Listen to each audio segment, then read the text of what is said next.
سامعین کی خدمت میں آج کا اردو پروگرام لے کر حاضر ہے میں شجاع الرحمان اور میں شازیہ خان۔ پرخلوص آداب قبول فرمائیں۔ آداب۔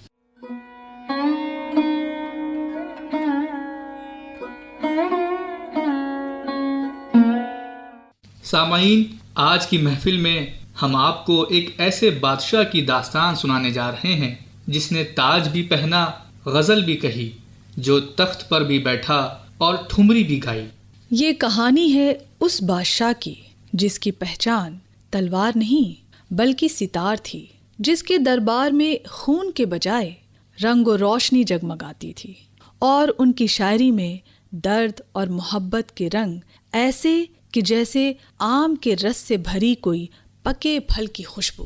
تو آئیے سامعین، چلتے ہیں لکھنؤ کے اسی دور میں جہاں محفلیں آباد ہوتی تھیں اور ساز و سرود کی محفلوں میں بادشاہ خود شامل ہوتے تھے۔ آج دل کے محفل میں لے کر چلتے ہیں آپ کو ایک ایسی ہستی کی داستان کی طرف جو نہ صرف تخت نشی تھا بلکہ دلوں کا بادشاہ، محبت اور فنون کا نگینہ بھی تھا، جس نے شاہی تخت کے ساتھ ساتھ عشق و عاشقی کے تاج بھی پہنے، جس کی زندگی کا ہر لمحہ محفل کی رنگینی، محلات کی رانائی اور دل کی تنہائی کے راز سے بھی لبریز تھا۔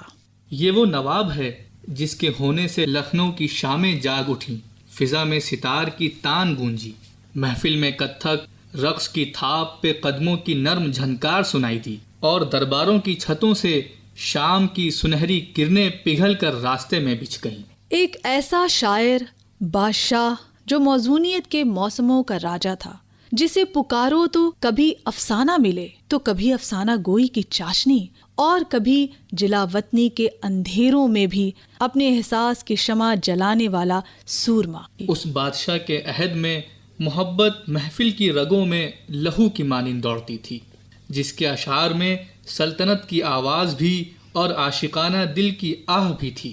آئیے سنتے ہیں ایک دلکش داستان گوئی اسی بادشاہ کی زندگانی پر مبنی جس کا نام تھا ابو منصور مرزا محمد واجد علی شاہ۔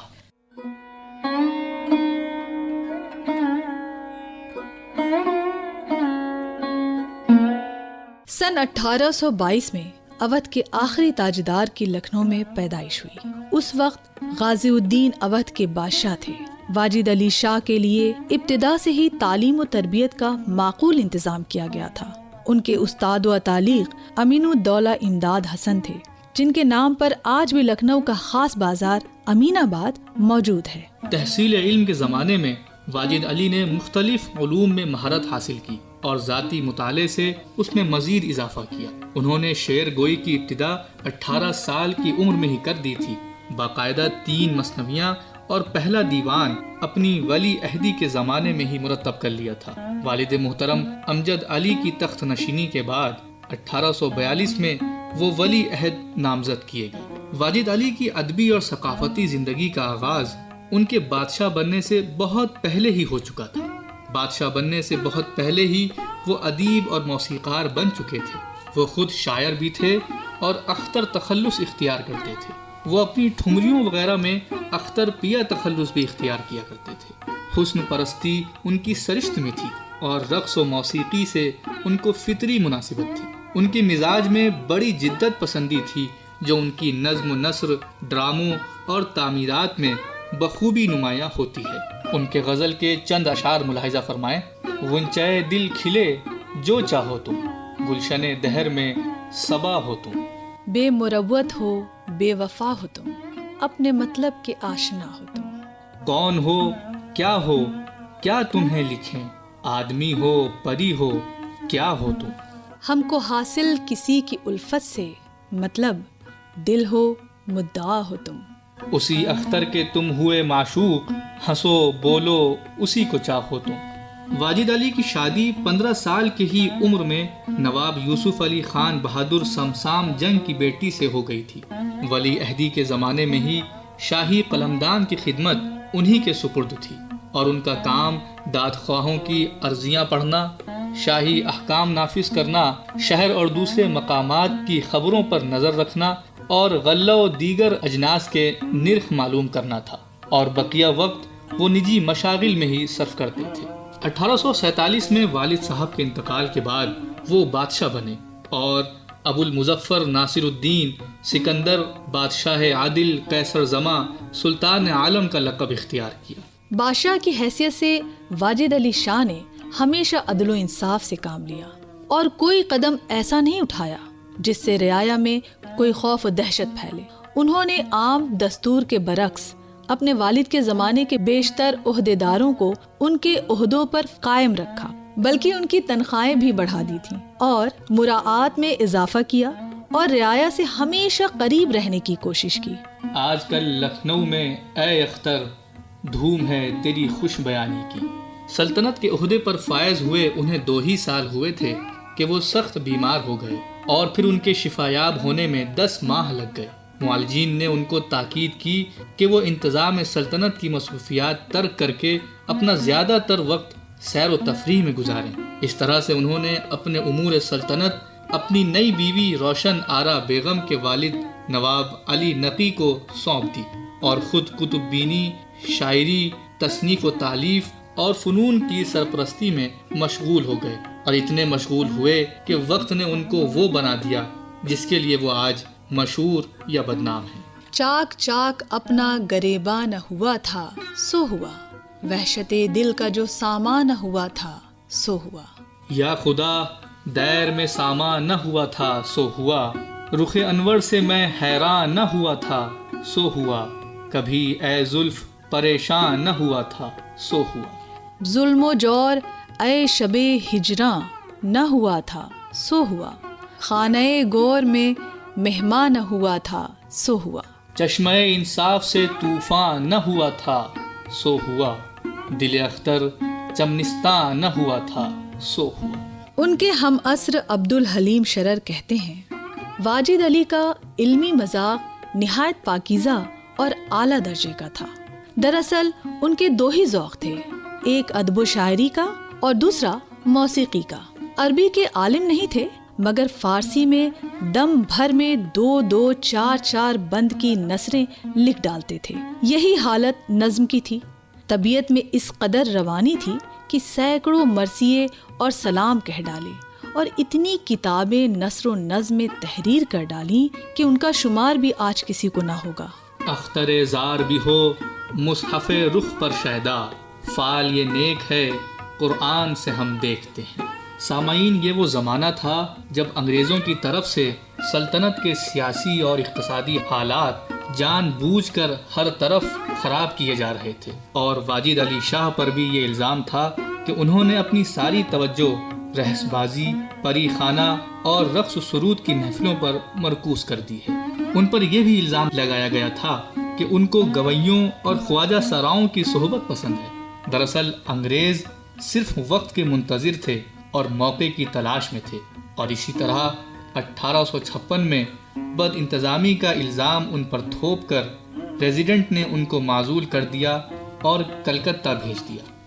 در و دیوار پہ حسرت سے نظر کرتے ہیں، خوش رہو اہل وطن ہم تو سفر کرتے ہیں۔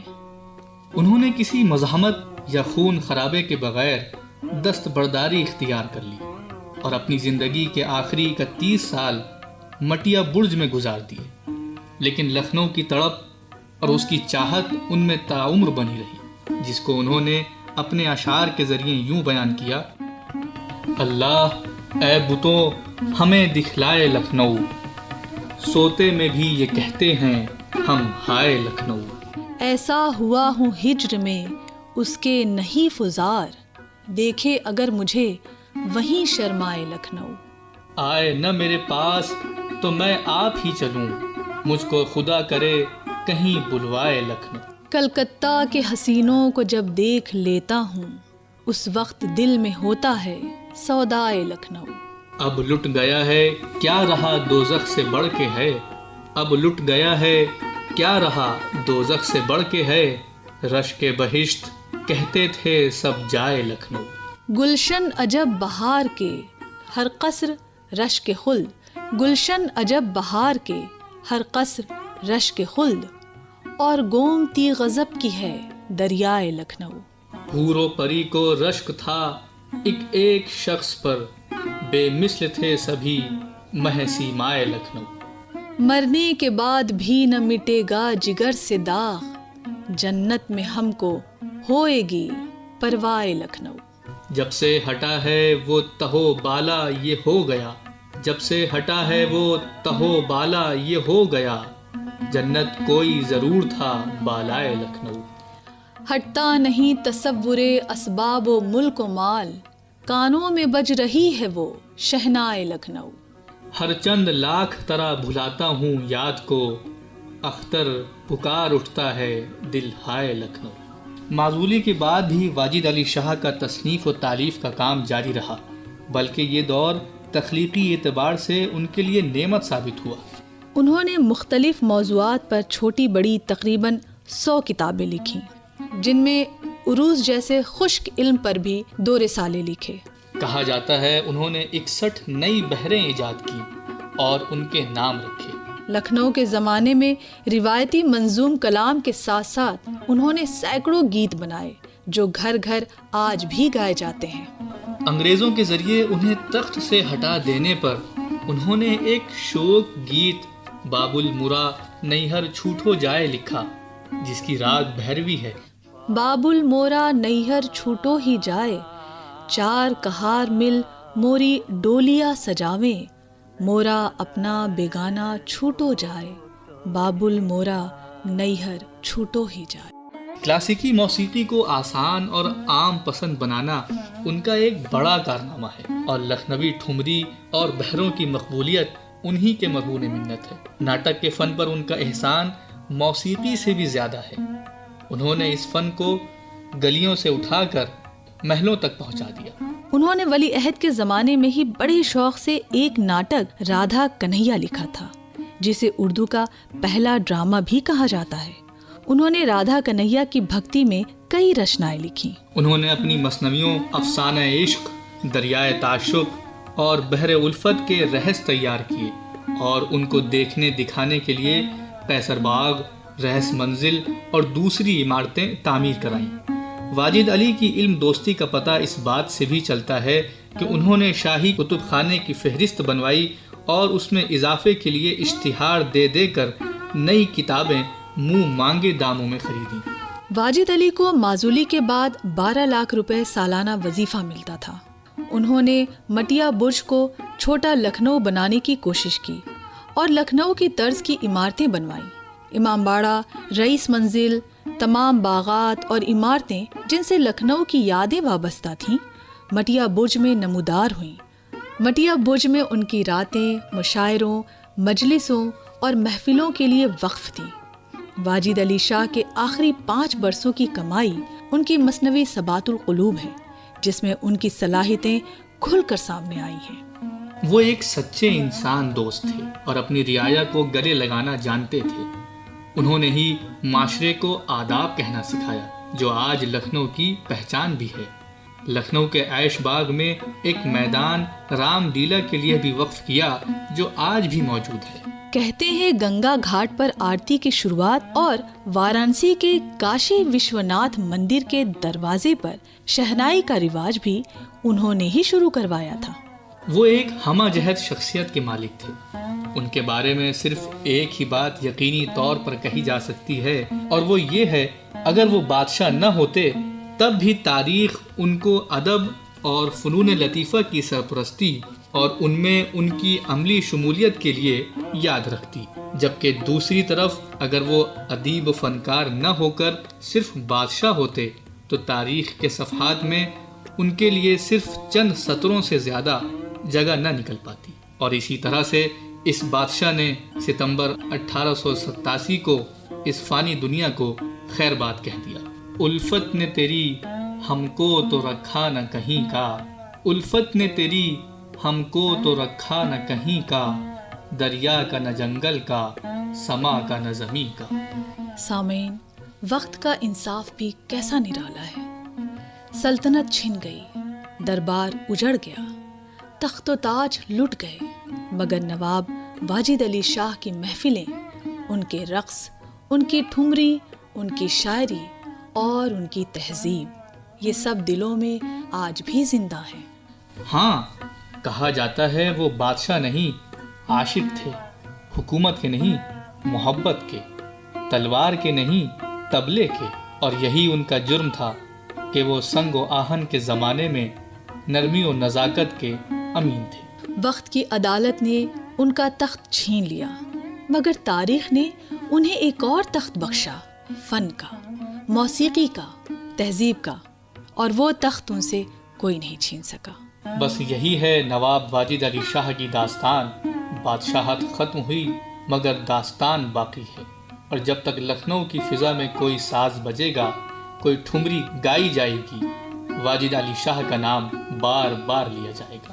صدمہ نہ پہنچے کوئی میرے جسم زار پر، آہستہ پھول ڈالنا میری مزار پر، ہر چند خاک میں تھا مگر تا فلک گیا، دھوکا ہے آسماں کا میرے غبار پر۔ تو سامعین، آج کی اردو نشست جو کہ نواب واجد علی شاہ کی داستان گوئی پر منحصر تھی، یہیں اختتام پذیر ہوتی ہے۔